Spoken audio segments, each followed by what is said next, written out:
मैं Madan sir. Unique physics में आपका स्वागत है। तो दोस्तों, अपने पीछे की क्लास के अंदर कूलाम का नियम पढ़ा था। इस क्लास के अंदर अपने कूलाम के नियम का सैद्धांतिक रूप पढ़ने जा रहे हैं। कूलाम के नियम का सैद्धांतिक रूप अपने पास एक में आपको सिंपल तरीके से करवा रहा हूं और एक अपने कोऑर्डिनेट सिस्टम लेकर सॉल्व करेंगे। तो पहले अपने सिंपल तरीके से करते हैं, फिर कोऑर्डिनेट सिस्टम से करेंगे और उनमें से एग्जाम के अंदर आप कोई सा भी कर सकते हैं। दोनों ही अपने पास क्या होंगे, सही होंगे। तो अपने पहले सिंपल तरीके से देखते हैं। तो अपने पास दो आवेश हैं, ये दो बिंदुगत आवेश है मेरे पास Q1 और Q2। ये ले लेता हूं मैं Q1 Q2 और इन दोनों आवेशों के बीच की जो दूरी है मेरे पास वो ले ली मैंने स्मॉल r है। अब अपने को पता है Q1 जो आवेश है Q1 पर कौन सा बल लगाएगा Q2 और Q2 पे कौन सा लगाएगा Q1। तो अगर अपने देखें इस वाले पे जो बल लग रहा है और इन बलों की जो दिशा होती है, इन रेखाओं जो दोनों आवेशों को मिलाने वाली रेखा की क्या होती है, अनुदिश होती है, जो अपने पीछे की क्लास में पढ़ लिया है।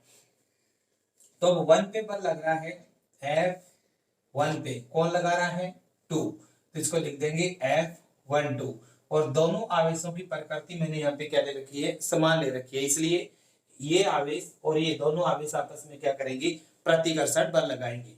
तो इस पे Q1 पे Q2 कौन सा बल लगा रहा है, प्रतिकर्षण, तो इसकी दिशा क्या होगी, बाहर की तरफ। अब Q2 पे कौन सा लगाएगा Q1, तो इसकी दिशा भी क्या होगी, बाहर की तरफ। F2 पे लग रहा है और कौन लगा रहा है, 1 लगा रहा है, तो F21 वेक्टर। अब दोस्तों आपने इनकी दिशाओं को रिप्रेजेंट करेंगे। तो दिशाओं को रिप्रेजेंट करने के लिए इस पे बल की दिशा है वो कहां से आ रही है, अपने पास 2 से। यूनिट वेक्टर को अपने लिखते हैं R, कहां से आ रही है 2 से, किसके ऊपर आ रही है 1 पे, तो R21 कैप, इसको लिखेंगे। ये कहां से चली थी दिशा, 1 से, और किसके ऊपर आ रही है 2 पे, तो R12 का कैप। तो दोनों को अपने इस तरीके से लगाकर फिगर को क्या कर देंगे, कंप्लीट कर देंगे। अब अपने इसका मैथमेटिकल देखते हैं। आवेश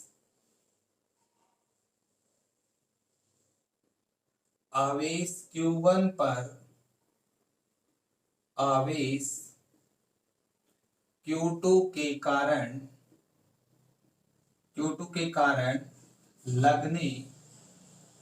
लगने वाला बल, क्या लिखा है मैंने, Q1 पर Q2 के कारण लगने वाला बल, यानी F12 vector equal to K Q1 Q2 by R square. बल अपने पास कौन सी राशि है, सदिश, इसलिए अपने इसकी दिशा के साथ लिखेंगे।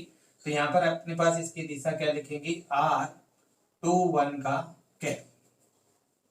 यहाँ R21 एकांक सदिश है जिसकी दिशा कहां से कहां तक अपने पास, कहां से चली थी, 2 से 1 की तरफ, Q2 से Q1 की ओर। अब दोस्तों अब अपने निकालेंगे आवेश। नेक्स्ट जो आवेश Q2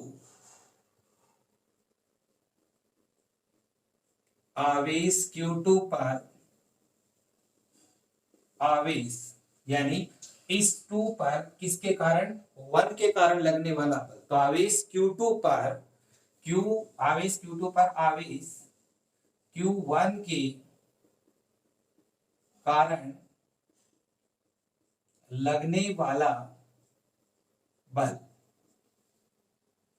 F21 vector equal to, वही फॉर्मूला लगा देंगे, K Q1 Q2 by R square, और यहाँ पे आ जाएगा R12 का कैप। अब R यहां R12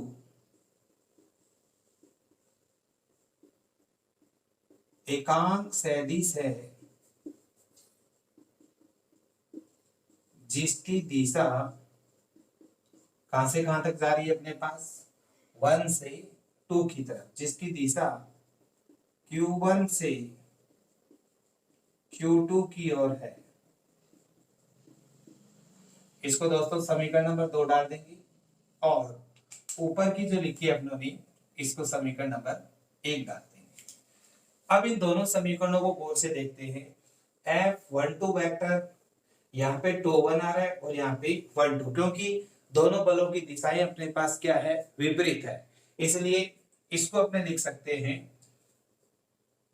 अगर R12 इसको 2 1 लिखे, उल्टा करके लिखे तो यहाँ पे साइन किसका आ जाएगा अपने पास, माइनस का। तो इसको मैं क्या लिख सकता हूं, F21 vector equal to K Q1 Q2 by R square, और यहाँ पे लिखूंगा मैं R21 के। अगर मैं यहाँ पे 1 2 का मैं क्या बना देता हूँ, 2 1 लिखूंगा तो यहाँ पे मेरे पास साइन क्या आ जाएगा, माइनस का।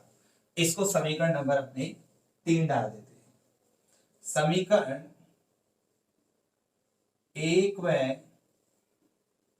3 से 1 नंबर और 3 नंबर को देखें तो F12 F21 K Q1 Q2 by R square, K Q1 Q2 by R square, R21 cap R21 cap. दोनों समीकरण दोस्तों क्या आ रही है, बराबर आ रही है, परंतु यहाँ पे साइन किसका है, माइनस का। तो समीकरण 1 2 से लिख सकते हैं अपनी F12 vector equal to minus F21 vector. इसका मतलब क्या है, दोनों बलों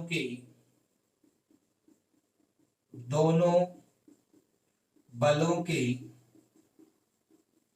परिमाण बराबर हैं तथा दिशा विपरीत है। दोनों बलों के परिमाण बराबर है और दिशा क्या है, विपरीत है। और ये नियम F12 equal to minus F21 vector, ये अपनों ने पढ़ा था न्यूटन के गति का क्रिया प्रतिक्रिया नियम, यानी क्रिया की उसके विपरीत क्या होती है, प्रतिक्रिया होती है, और दोनों की डायरेक्शन अपने पास क्या होती है, अपोजिट होती है, और दोनों बलों के परिमाण क्या होते हैं, बराबर होते हैं। तो अपने यहां से देखें तो अपने पास ये स्टेटमेंट है, न्यूटन का क्रिया प्रतिक्रिया नियम। तो अपने यहां से क्या कह सकते हैं, ये स्टेटमेंट किसको फॉलो कर रही है, न्यूटन की क्रिया प्रतिक्रिया नियम को। तो अपने पास यहां से सिद्ध हो जाएगा कि जो कूलाम का नियम है वो न्यूटन की क्रिया प्रतिक्रिया नियम की क्या करता है, पालना करता है। तो अपने यहां से लिख सकते हैं इसका रिजल्ट,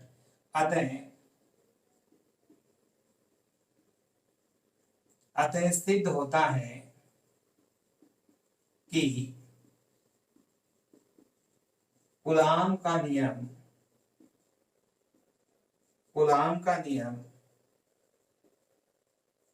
न्यूटन के गति के तृतीय नियम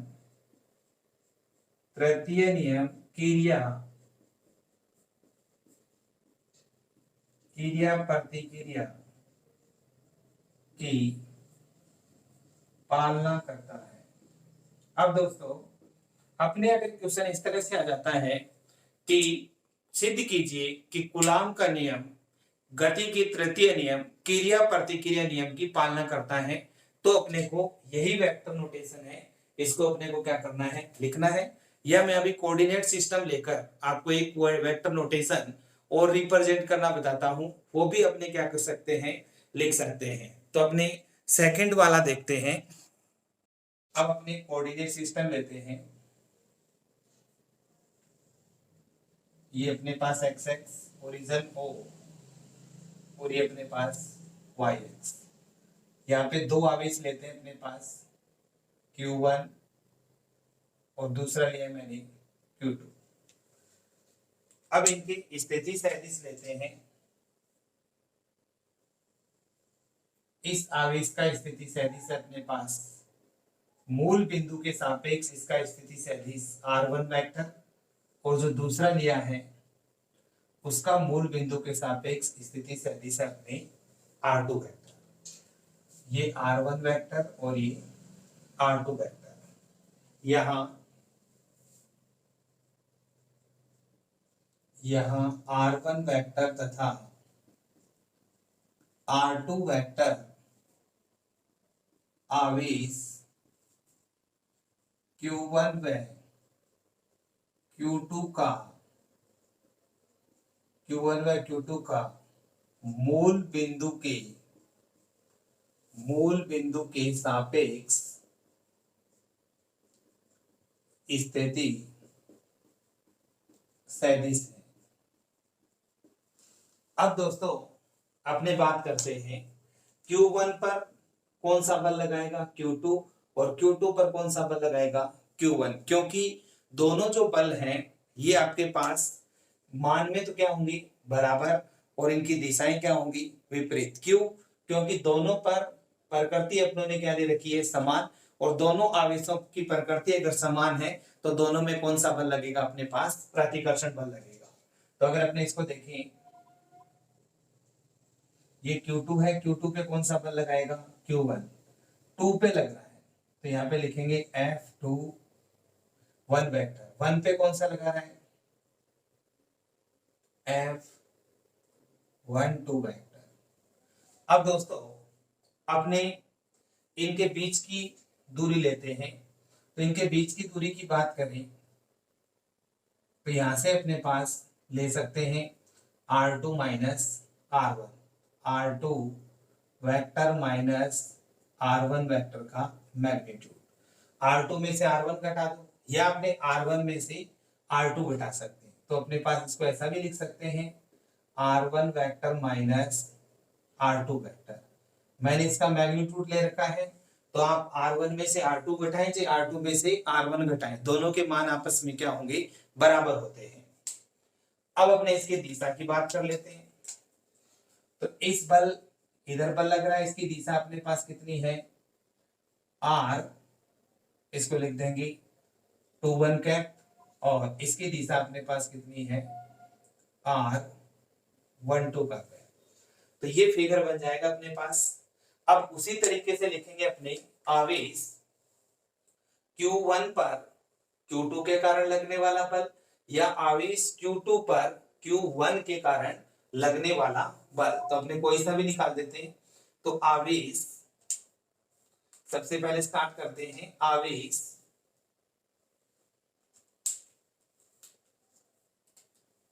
Q1 पर Q2 के कारण लगने वाला बल। क्या लिखा है मैंने Q1 पर Q2 के कारण लगने वाला बल यानी F12 वेक्टर। तो ये निकालेंगे दोस्तों कि Q1 Q2 अपॉन, अब बीच की दूरी कौन सी लेंगे 1 2 निकाल रहे हैं तो R1 माइनस R2 लिख दो, 1 2 तो 1 2 वाली, तो R1 vector minus R2 vector के मैग्नीट्यूड का स्क्वायर के Q1 Q2 by R square, और इसकी दिशा लगाएंगे तो दिशा अपने पास कितनी है 1 2 की R12 का क्या। अब दोस्तों अपने यहां से इस यूनिट वेक्टर का मान निकालेंगे। तो आपने 11th क्लास में इकाई सदिश पढ़ा था यूनिट वेक्टर, जैसे मेरे पास n कैप था इकाई सदिश, तो इसको लिखता था मैं n वेक्टर अपॉन n का मैग्नीट्यूड। तो इस वाले के अकॉर्डिंग अगर मैं लिखूं r, जिसे मैं यहां पे लिख रहा हूं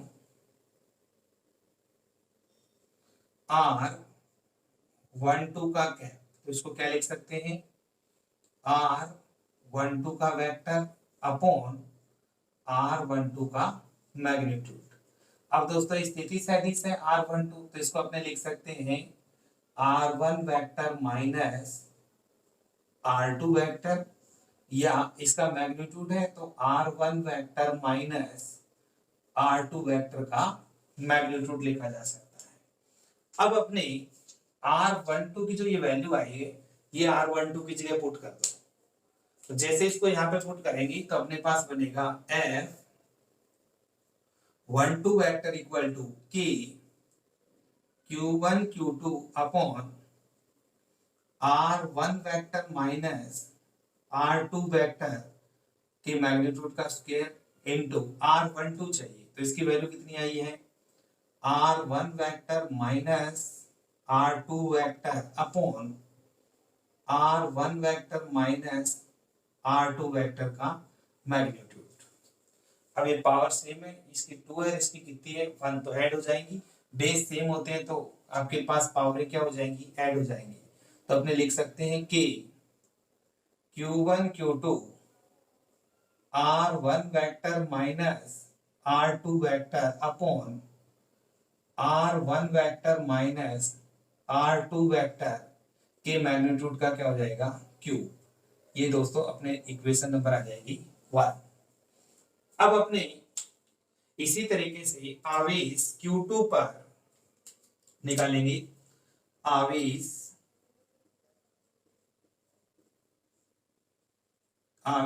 Q2 पर किसके कारण, Q1 के कारण। आवेश Q2 पर आवेश Q1 के कारण लगने वाला बल।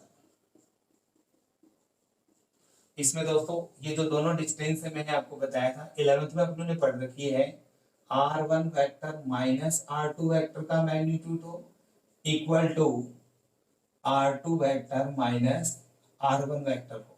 ये दोनों आपस में क्या होते हैं, इक्वल होते हैं। क्यों, क्योंकि आप इसमें माइनस का आएगा तो माइनस का इस मॉडुलस हटेगा तो अपने पास वैल्यू किस में आएगी, प्लस में आएगी। तो Q2 पर Q1 के कारण लगने वाला बल, तो अपने क्या निकालेंगे, F21 वेक्टर 2 पर 1 के कारण। तो F21 वेक्टर तो कितना आएगा, कि Q1 Q2 अपॉन अब इसे 2 माइनस 1 वाला लिखेंगे, 2 माइनस 1। तो R2 vector minus R1 vector का स्क्वायर, और यहाँ पे यूनिट वेक्टर अपने पास कौन सा आ जाएगा, R, कौन सा लिखेंगे, 2 1, R 2 1, ये 2 1, यानी ये निकाले 2 1 तो अपने पास क्या जाएगा, 2 1 क्या। अब दोस्तों इसी तरीके से अपने इसकी वैल्यू को निकालेंगे। जब अपने इसकी वैल्यू ऐसे निकाली थी तो अब आप क्या चाहिए, R21 कैप, तो इसको अपने क्या लिख सकते हैं, R21 vector upon R21 vector का मैग्नीट्यूड। अब इसका अपने पास ये स्थिति सैद्धांतिक से इसको लिख सकता हूं मैं, R2 vector minus R1 vector, और इसको लिख सकते हैं R2 vector minus R1 vector का मैग्नीट्यूड। अब ये जो डाटा आया है अपने पास, ये अपने इस इक्वेशन में पुट कर देंगे। इस इक्वेशन में जैसे आप पुट करेंगी तो अपने पास क्या बनेगी, इसके बाद मैं यहां लिख रहा हूं, इसके बाद का स्टेप अपने पास क्या इक्वेशन बनेगी, F21 vector equal to K Q1 Q2 upon R2 vector minus R1 vector का स्क्वायर, और इसकी जगह रखें ये, तो अपने पास क्या आएगा, R2 vector minus R1 vector upon R2 vector minus R1 vector का मैग्नीट्यूड लिख सकते हैं। अब इसको आगे नेक्स्ट क्या स्टेप बनेगा, F21 vector equal to K Q1 Q2 upon R2 vector minus R1 vector का, सेम उसी तरीके से क्यूब हो जाएगा और ये बचेगा R2 माइनस R1 वेक्टर। अब अपने इसको कैसे लिख सकते हैं, इसमें से अगर अपने माइनस कॉमन ले लें, ये माइनस अगर बाहर कॉमन लेंगे तो R1 किसका हो जाएगा, प्लस का, और R2 किसका हो जाएगा, माइनस का। तो कॉमन लेने के बाद क्या स्टेप बनेगा अपने पास, F21 vector equal to minus बाहर कॉमन आ गया, K Q1 Q2 upon R2 vector minus R1 vector का क्यूब, और इसको लिख सकते हैं दोस्तों R1 vector minus R2 vector.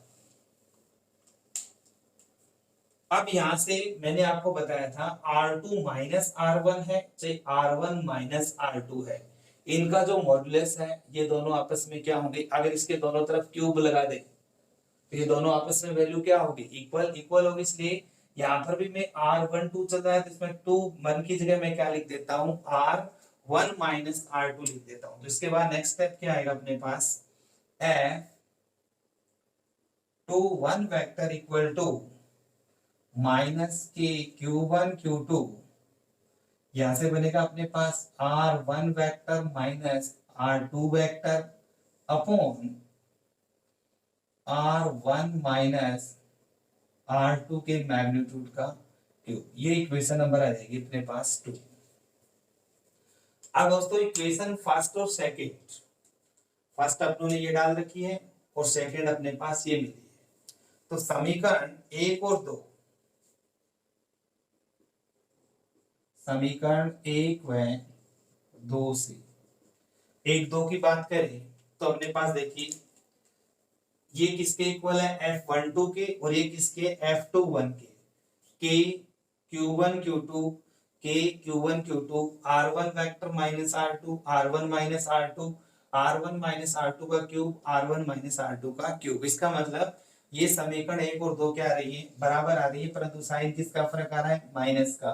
तो अपने क्या लिख सकते हैं, F12 vector equal to minus F21 vector. तो दोस्तों अपने यहां से क्या रिजल्ट मिला है, F12 vector equal to F21 vector, यानी दोनों जो आवेश हैं इनके परिमाण क्या है, समान है, और दोनों की दिशाएं क्या है, विपरीत है। अतः यहां से अपने कह सकते हैं कि कूलाम का नियम, यहां से इसका रिजल्ट आएगा कूलाम का नियम, कूलाम का नियम न्यूटन के गति के तृतीय नियम की पालना करता है। तो यहां से दोस्तों मैं रिपीट कर देता हूं आपको, सेम वही है, अपने पास दो आवेश लिए Q1 और Q2, इनके स्थिति सदिश हैं R1 वेक्टर और R2। 1 लिखा है मैंने, तो 1 पर बल कौन सा लगा है, पहले 1 आएगा तो 1 पे कौन सा लगा रहा है, 2 वाला, तो अपने लिख देंगे F12, और 2 पे कौन सा लगा रहा है, 1 वाला, तो 2 1 लिख देंगे। इसके बाद इसमें देखेंगे ये स्थिति सदिश बड़ा है ये छोटा है, तो मैंने लिख दिया R2 माइनस R1, यानी इसमें से इसको घटा दिया, या इसमें से इसको घटाएंगे तो R1 माइनस क्या हो जाएगा, R2 हो जाएगा। इसकी दिशा निकाली, सेम बल है यानी इधर दिशा लग रही है R21 कैप, इसकी दिशा निकाली R12 कैप। अब अपने लिए निकाला है आवेश Q1 व Q2 पर लगने वाला, Q1 पर Q2 के कारण लगने वाला बल, यानी Q1 पर 1 पे कौन क्या है, F12। तो जैसे मैंने F12 निकाला K Q1 Q2 by R, F12 है तो 1 में से 2 वाले 1 2 वाले ले लो, R1 माइनस R2 का स्क्वायर R12 का कैप। ये 11th क्लास में मैंने यूनिट वेक्टर का फॉर्मूला आपको बताया था। यूनिट वेक्टर क्या होता है, n वेक्टर अपॉन n का मैग्नीट्यूड। तो यहां से मैंने क्या लिखा है, इस n कैप की जगह R12 कैप, तो R12 का वेक्टर अपॉन इसका मैग्नीट्यूड। तो ये अपने स्थिति सदिश होता है, ये R1 माइनस R2 वेक्टर और R1 vector minus R2 vector का मैग्नीट्यूड, सेम का सेम लिखा। ये डाटा मेरे पास जो आया है ये मैंने यहाँ पे रख दिया, और जैसे ही मैंने यहाँ पे रखा, इस पे बेस सेम थी, इसकी पावर 1 आधार सेम है, तो घातें क्या हो गई, जुड़ गई। ये समीकरण नंबर फर्स्ट आ गई। ऐसे ही मेरे पास मैंने दूसरी समीकरण प्राप्त की है, Q2 पर Q1 के कारण लगने वाला बल, इसके ऊपर F21 निकालेंगे, F21 निकालेंगे तो सेम है, और दिशा अपने पास 2 1 आ जाएगी। अब सेम उसी तरीके से R21 कैप का मान निकालेंगे, तो वेक्टर अपॉन वेक्टर का मैग्नीट्यूड, ये पोजीशन वेक्टर की फॉर्म में R2 वेक्टर माइनस R1 रख दिया मैंने, और जो ये मेरे पास आया है ये इस तरह से बनेगा, नीचे वाले को मैंने क्या लिख दिया, क्यूब लिख दिया। अब दोस्तों ऊपर वाले टर्म में से माइनस कॉमन लिया है, R2 माइनस R1 है, माइनस का कॉमन लेंगे तो ये प्लस का हो जाएगा और ये माइनस का, R1 माइनस R2। यहाँ पे साइन किसका आ जाएगा, माइनस का। अब मैंने क्या किया, अब मेरे को पता है R1 minus R2 equal to R2 minus R1, ये दोनों आपस में क्या होते हैं, इक्वल होते हैं। इसलिए मैंने यहाँ पे 2 1 आ रहा था, इसकी जगह मैंने क्या कर दिया, 1 2 का क्यूब कर दिया। अब समीकरण नंबर 1 और ये 2 दोनों आपस में क्या है, बराबर है, सिर्फ यहाँ पे साइन का फर्क है, माइनस का। तो समीकरण 1 2 से लिख सकते हैं F12 vector equal to minus F21 vector. तो अपने यहाँ से कह सकते हैं कि जो कूलाम का नियम है, ये न्यूटन के गति के जो आपके पास तृतीय नियम है, क्रिया प्रतिक्रिया नियम, इसकी क्या करता है, पालना करता है। अपने यहां से एक कूलाम को क्या करते हैं, परिभाषित करते हैं। तो अपने फोर्स का फॉर्मूला निकाला था F equal to K Q1 Q2 by R square. Q की वैल्यू 1 कूलाम लानी है, तो हमने इसमें कुछ कंडीशन माने। यदि R इक्वल टू 1 मीटर, यानी दोनों आवेशों के बीच की दूरी कितनी हो, 1 मीटर, दोनों आवेशों का परिमाण है वो क्या हो, समान हो, और उस पर लगने वाला बल ले लेते हैं 9 गुणा 10 की घात 9 न्यूटन। ये इसलिए दिया है दोस्तों ताकि K की वैल्यू होती है 9 गुणा 10 की घात 9, ताकि ये इससे क्या हो जाए, कट जाए।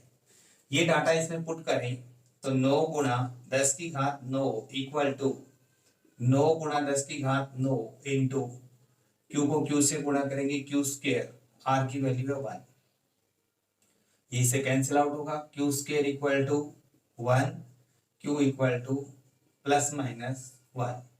तो अपने यहां से क्या परिभाषा बनती है कि निर्वात या वायु में 1 मीटर की दूरी पर रखे, दोनों के बीच की दूरी कितनी है, 1 मीटर, और दोनों आवेशों का परिमाण क्या है, समान, और बल कितना लग रहा है, 9 गुणा 10 की घात 9 न्यूटन, तब आवेश का परिमाण कितना होगा, 1 कूलाम होगा। तो देखिए, निर्वात या वायु में 1 मीटर की दूरी पर रखे दो समान परिमाण के आवेशों के मध्य कितना बल लगे, 9 गुणा 10 की घात 9 न्यूटन अगर बल कार्यरत होता है, तब प्रत्येक आवेश का परिमाण 1 कूलाम के क्या होगा, तुल्य होगा।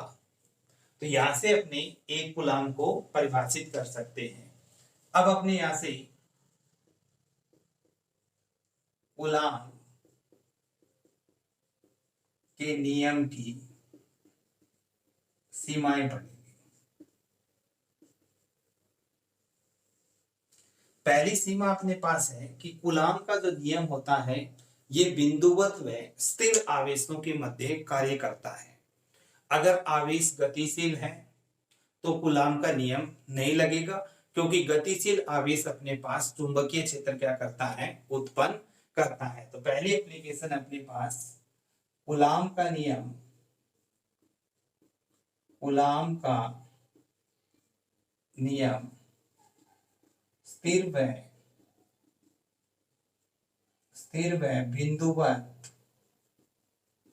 बिंदुवत आवेशों के मध्य कार्य करता है।